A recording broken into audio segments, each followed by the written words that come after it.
नमस्कार, बहुत स्वागत है आपका। आपके साथ हूं मैं प्रिया सिंह सोमवंशी।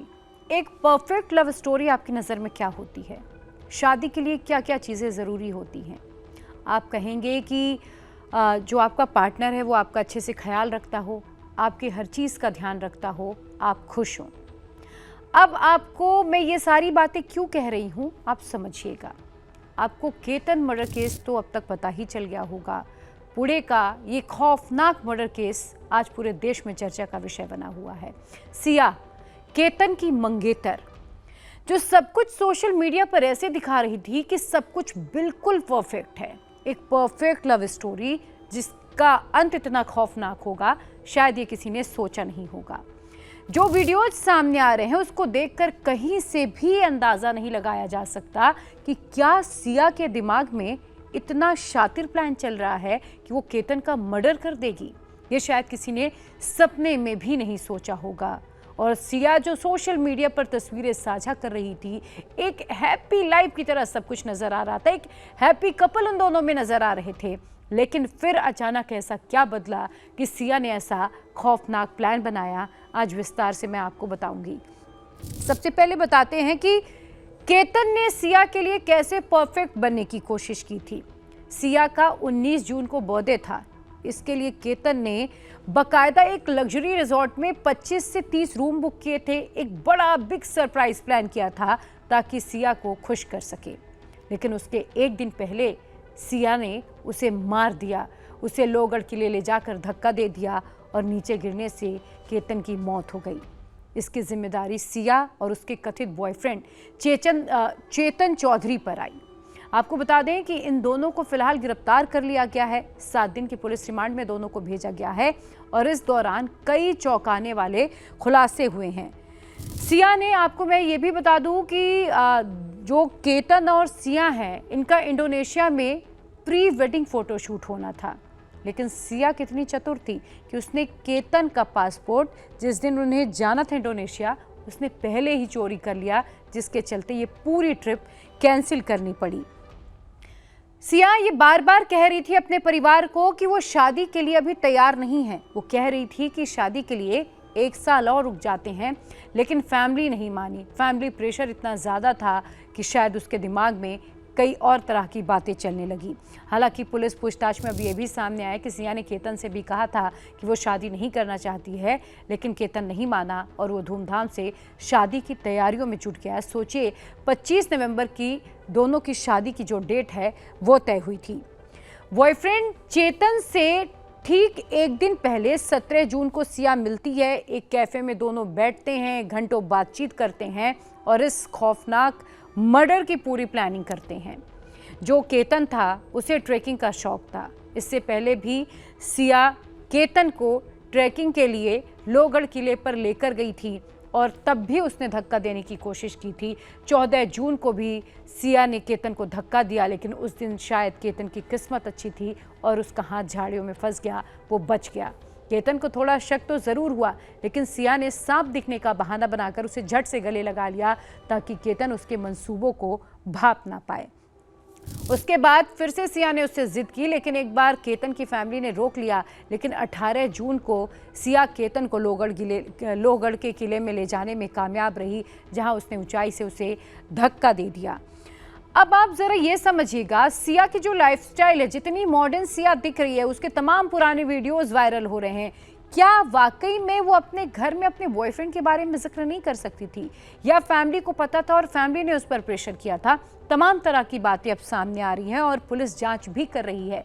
केतन के दादाजी का कहना है कि सिया के परिवार को चेतन के बारे में सब कुछ पता था, फिर भी उन्होंने ये बात छिपाई और सिया की शादी जो है वो ज़बरदस्ती केतन से कराने की कोशिश की।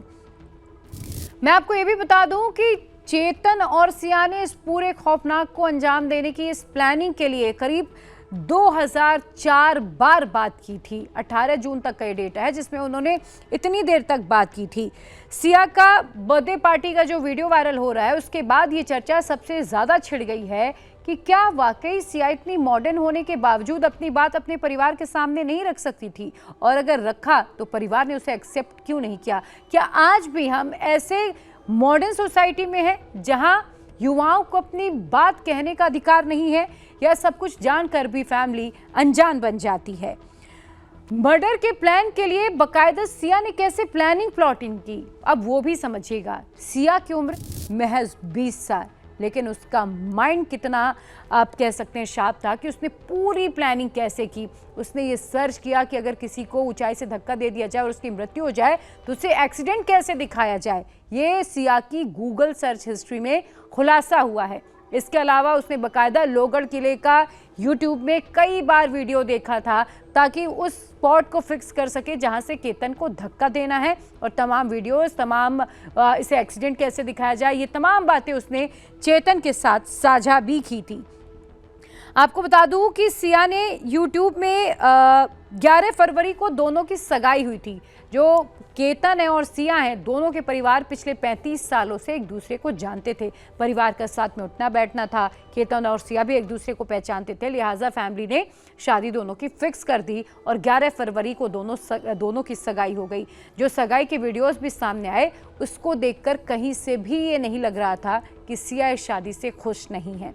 सिया के चेहरे में हर जगह मुस्कान नजर आ रही है। बाकायदा वो हर चीज़ को सोशल मीडिया पर पोस्ट भी कर रही थी। जब केतन की मौत हो गई, उसके अगले दिन भी सिया ने एक इमोशनल पोस्ट किया ताकि सभी को गुमराह कर सके। अब आप सोचेंगे कि सिया आखिर पकड़ी कैसे गई। दरअसल केतन की बहन सिया से मिलने के लिए अपने भाई की मौत के बाद उसके घर पहुंची, और जब उसने सिया से पूछा कि केतन कैसे गिरा, क्या हुआ था उस वक्त क्या बातें तुम लोगों की चल रही थी, आखिर ये सब हुआ तो हुआ कैसे, इस पर सिया कोई ठोस जवाब नहीं दे पाई और उसने गोलमोल घुमाना शुरू कर दिया। इसके बाद केतन के परिवार ने पुलिस में शिकायत दर्ज कराई और उन्होंने बताया कि उन्हें सिया पर शक है। तब जाकर कहीं पुलिस ने इस पर जांच पड़ताल की और लोहगढ़ किले का जब सीसीटीवी देखा तो वहां पर 33 डिग्री टेम्परेचर के बीच एक व्यक्ति उन्हें हुडी और कैप पहना हुआ नजर आया, जो अपना चेहरा ढकने की कोशिश भी कर रहा था।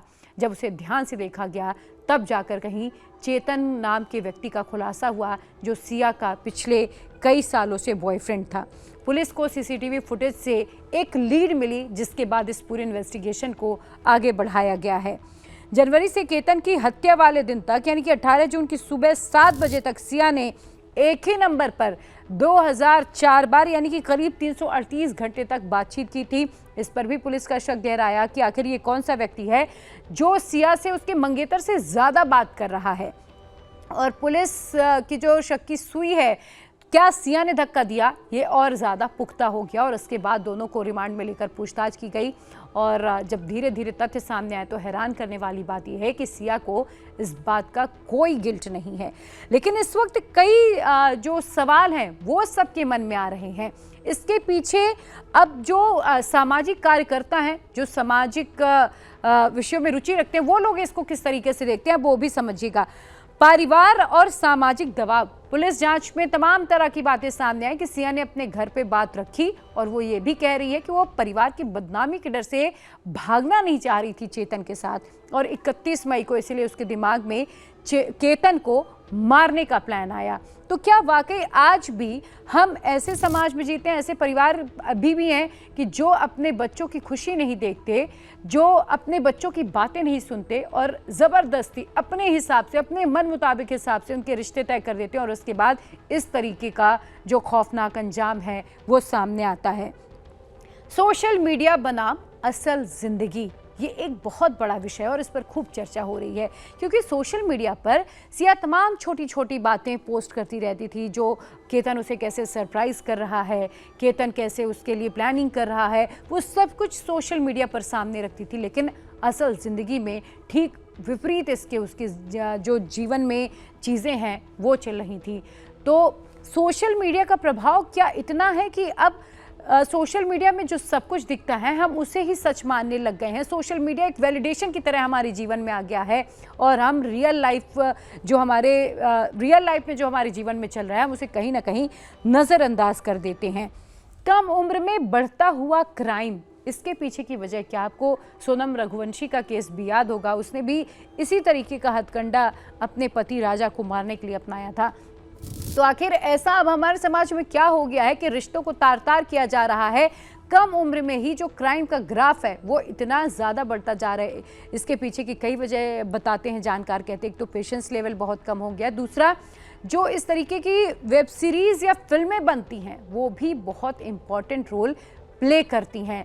लेकिन आज ज़रूरत है हम सबको एक सोसाइटी के तौर पर ऐसे समाज को बनाना, ऐसे एनवायरनमेंट को बनाना जहां पर कोई बेझिझक होकर अपनी बातें रख सके, अपनी पसंद नापसंद जाहिर कर सके, ताकि हम आगे से ऐसे होने वाले क्राइम्स को रोक सकें। ये खबर आपको कैसी लगी कमेंट सेक्शन में ज़रूर बताइएगा।